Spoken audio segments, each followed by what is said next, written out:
Ravi de vous retrouver pour cette première édition complète de la soirée sur Al-Oula, à la une aujourd'hui. C'est demain que démarrent les épreuves du bac. Plus de 440 000 candidats s'apprêtent à les passer. Toutes les femmes prêtes pour le jour J. Les préparatifs logistiques et administratifs sont peaufinés dans les centres des examens, notamment pour ce qui est de la remise des copies des épreuves. Éclairage sur les maisons rurales familiales, un concept de formation pour les jeunes du milieu rural emprunté au modèle français, une formation par alternance qui constitue une priorité pour le plan Maroc Vert.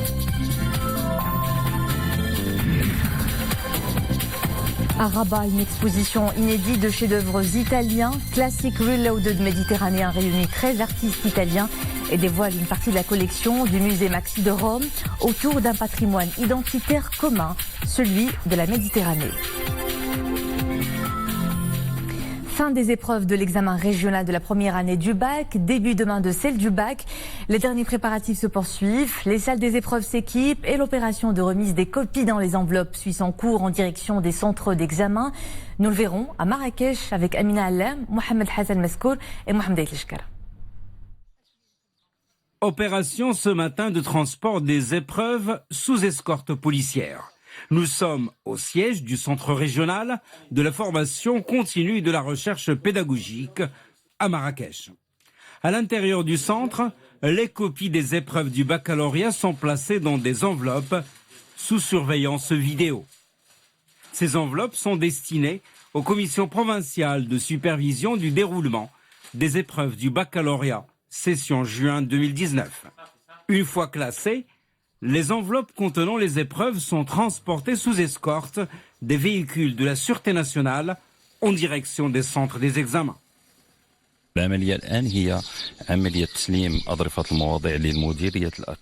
L'opération consiste aujourd'hui à remettre les épreuves aux directions provinciales de l'éducation nationale. Et comme vous pouvez le remarquer, tout se déroule sous contrôle de la Sûreté nationale en vue d'assurer la confidentialité des épreuves durant leur transport jusqu'à leur remise au centre des examens.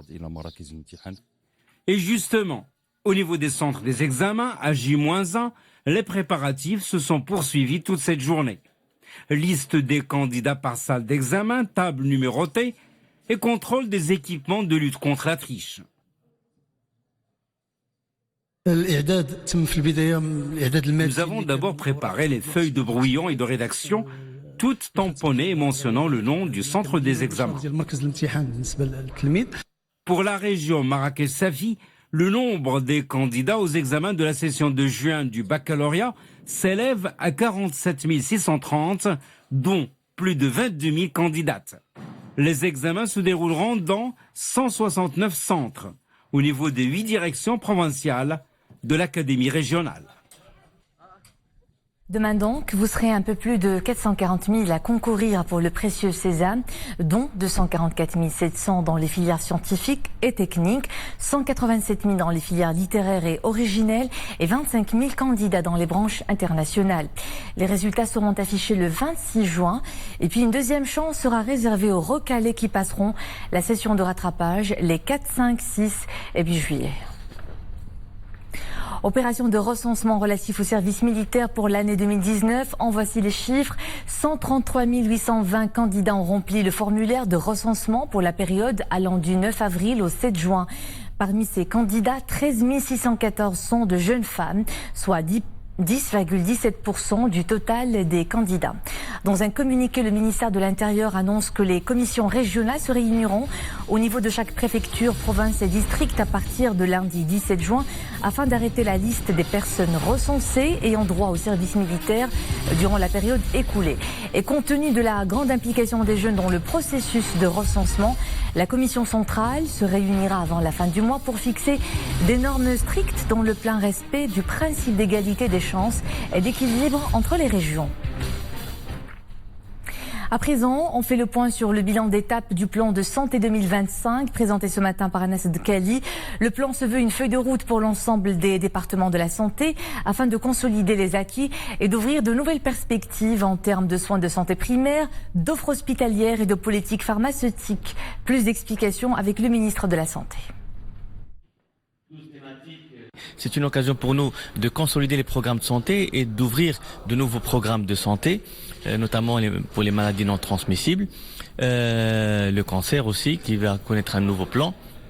Et puis aussi, c'est un outil pour nous d'amélioration de la gouvernance à travers une mobilisation des ressources et aussi une gestion rationnelle de ces ressources, que ce soit les ressources humaines ou ressources financières. Et c'est un outil aussi de performance et d'amélioration de la qualité. À l'international, désobéissance civile au Soudan pour pousser le conseil militaire à remettre le pouvoir aux civils et pour protester contre la répression des manifestants. 4 personnes ont été tuées hier, 2 à Khartoum et 2 autres à Oudourman, ville voisine de la capitale, ce qui porte le nombre de victimes depuis la semaine dernière à 118. Et puis une grève générale a paralysé aujourd'hui plusieurs secteurs, banques, pharmacies, commerce et transport. La course à la succession de la première ministre britannique Theresa May démarre en trombe. Ils sont 11 à viser le poste de chef du parti conservateur. Le vainqueur accédera du même coup à 10 Downing Street et aura la délicate mission de mener à bien la sortie du Royaume-Uni de l'Union européenne. Le grand favori, c'est l'ancien maire de Londres, le conservateur pro-Brexit Boris Johnson. Il a lancé un pavé dans la mare ce week-end en menaçant de ne pas payer la facture du Brexit, un montant évalué entre 40 et 45 milliards d'euros si l'UE n'accepte pas de meilleures conditions de sortie pour son pays. Mexico est prêt à rediscuter du droit d'asile avec Washington si le flux de migrants illégaux se rendant aux États-Unis ne se tarit pas. C'est ce qu'a annoncé aujourd'hui le ministre mexicain des Affaires étrangères, Marcelo Ebrard. Une déclaration qui intervient alors que le président américain Donald Trump a indiqué qu'une partie de l'accord sur l'immigration conclu vendredi avec le voisin du Sud nécessiterait l'approbation du Congrès mexicain et que si pour une raison quelconque il n'est pas approuvé, eh bien les tarifs seront rétablis.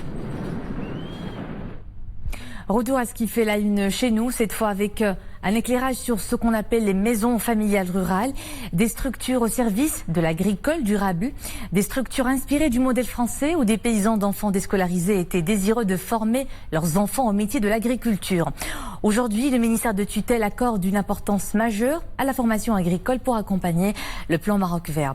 Et il faut dire que ce concept s'appuie essentiellement sur des formations par alternance. Sarah Katir nous explique comment.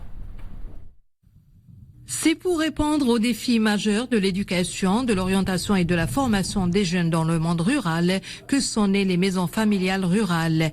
Elles proposent un cycle de formation qui prend appui sur les besoins locaux de l'agriculture, élevage laitier, arboriculture, mécanique ou apiculture. Aujourd'hui, leur nombre dépasse la dizaine au Maroc. Ce complexe social présente ses services dans le cadre des maisons familiales rurales qui accueillent des jeunes adolescents issus du monde rural et qui ont abandonné l'école pour une raison ou une autre et qui bénéficient ici de formation et de suivi et d'un diplôme reconnu par le ministère.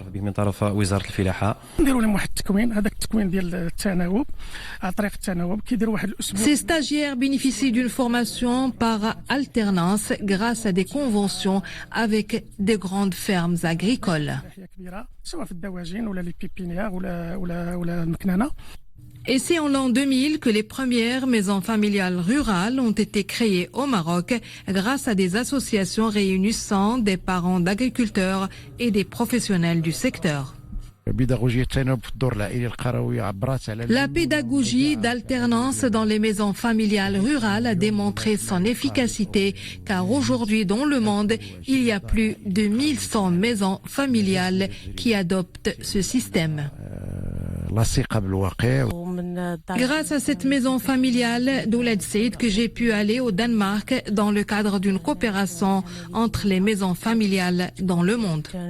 Cette formation par alternance permet aux jeunes élèves d'approfondir leurs acquis, leur savoir-faire et ce, afin de réussir leur insertion professionnelle par une reprise ou une mise à niveau de leurs exploitations familiales. Une belle saison estivale, celle que s'apprête à vivre une des plus grandes stations balnéaires du royaume, Agadir. Avec Marrakech, la perle du Souss a généré 58% des nuitées totales au cours des 4 premiers mois de l'année. Agadir conserve ses atouts de charme, un climat doux et une infrastructure touristique qui satisfait tous les goûts. Pour l'heure, ce n'est pas encore le grand rush, mais un air de vacances souffle déjà sur la station. Reportage à Abdelghani Tarawi et Zakaria Moukhimbillah. Agadir, c'est d'abord le littoral qui s'étend sur plusieurs kilomètres. En séjour de vacances, des visiteurs choisissent les plages pour se rafraîchir. Du sable fin, des eaux tièdes et un climat chaud, autant d'atouts qui attirent les estivants pour bronzer et s'adonner à diverses activités ludiques. C'est une belle plage aux vagues tranquilles. La baignade y est plaisante et les habitants d'Agadir sont accueillants. Je viens à Agadir pour les vacances. C'est une ville agréable, sa population est chaleureuse. Tout se passe bien. La plage est bien organisée et dispose de tous les services nécessaires. En cette période, les estivants sont peu nombreux. Des maîtres nageurs veillent à leur sécurité. Je viens pour me détendre et c'est ici que je trouve vraiment ce lieu de détente avec les gens qui sont très chaleureux. Et moi, je fais plusieurs fois que je viens ici, plusieurs années.